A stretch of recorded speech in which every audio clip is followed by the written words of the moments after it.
سلام دوست عزیز. امروز میخوام که یک چیز جالب برای شما معرفی کنم. یه چیز جالب، یک گروپ هوشمند است. این گروپ اتومات وقتی که شام میشه روشن میشه، وقتی که صبح میشه خاموش میشه. حتما شما در خانه تان یک گروپ دارین که دیگرکی شام میره روشن میکنین تا دم خانه تان روشن شه و صبحکی میره نور خاموش کن. پس شما بسیار با عذاب میشین روزانه برو روشن و خاموش کن. بسیار انرژی کرده.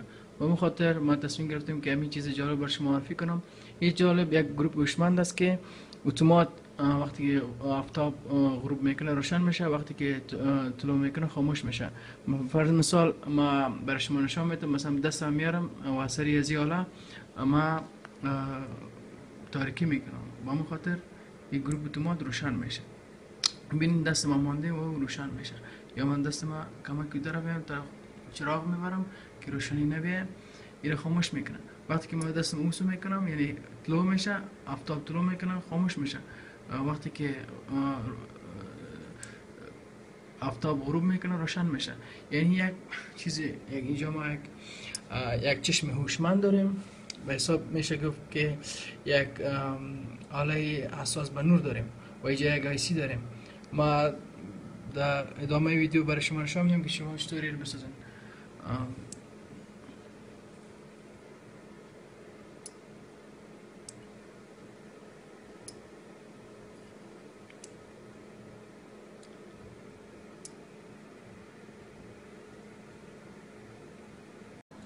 خب در ادامه ما با این چیزا ضرورت داریم. 10K رزیستور یا 10 کیلو اوم رزیستور ضرورت داریم. 10 کیلو پوتنتیومتر یا 10 کیلو وریبل رزیستور، یا میشه گفت که 10 کیلو مقاومت است که ما میشه که از زیر 0 کیلو اوم تا 10 کیلو اوم ما را تغییر بدیم.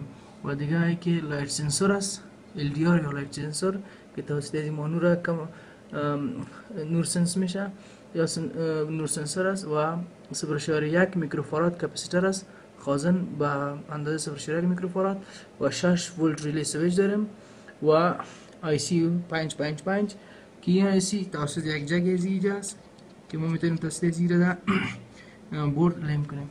همچنان PCB بورد که کل اجزای ماده لیم میشه، 6 ولت پاور سپلای و روغن لیم و سمی لیم و همچنان کاوا یا سولدرینگ گن.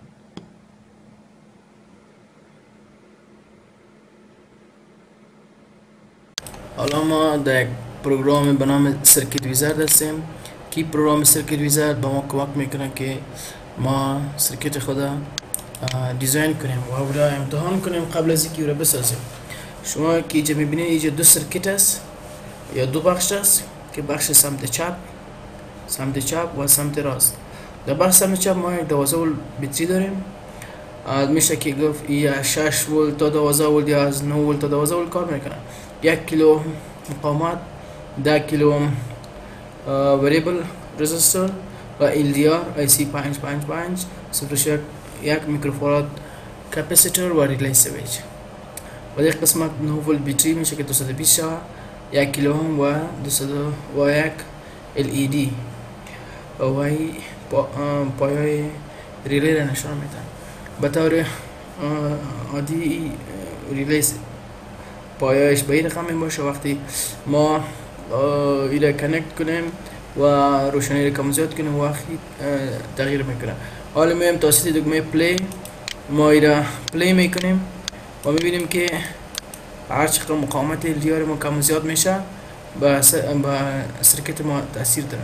ما حالا میایم مقاومت 2.5 کیلو مقاومت در LDR و میبینیم که این سرکت روشن میشه و کار میکنه و سرکت روشن. سرکت برخه از پن پای سه پن 5 بور میده و با ریلی می و ریلی دو پای را کنکت میکنه و گروپ ما روشن میشه. هر چقدر ما مقاومت کم زیاد میکنیم یا مقدار روشنی را کم زیاد میکنیم بالای LDR این مستقیما تاثیر داره بالای سرکت ما. ببینین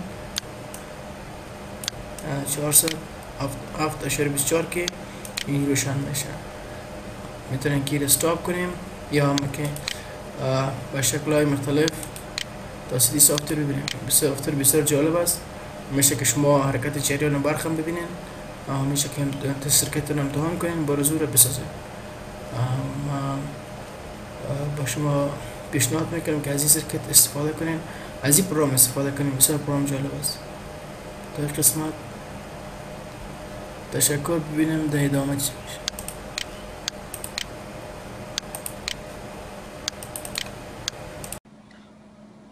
خب دوستان عزیز، نظر به نقشه یا سرکت دیاگرام ما تونستم که این چیزها را، یه اجزا را در تخته پی سی بورد لیم کنم و همونطور که میبینید اینجا ما یک ریلی سویچ داریم، آی سی 555 و کپاسیتر و مقاومت های ما به این شکل.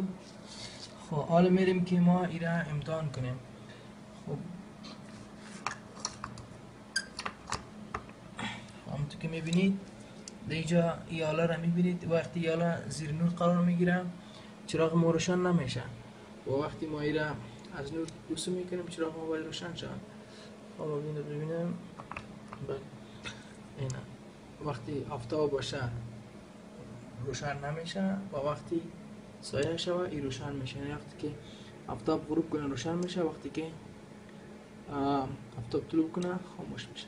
بسیار که ساده است، هر کدوم از شما میتونید جور کنین و یک گروپ اتومات یا میشه گفت هوشمند است.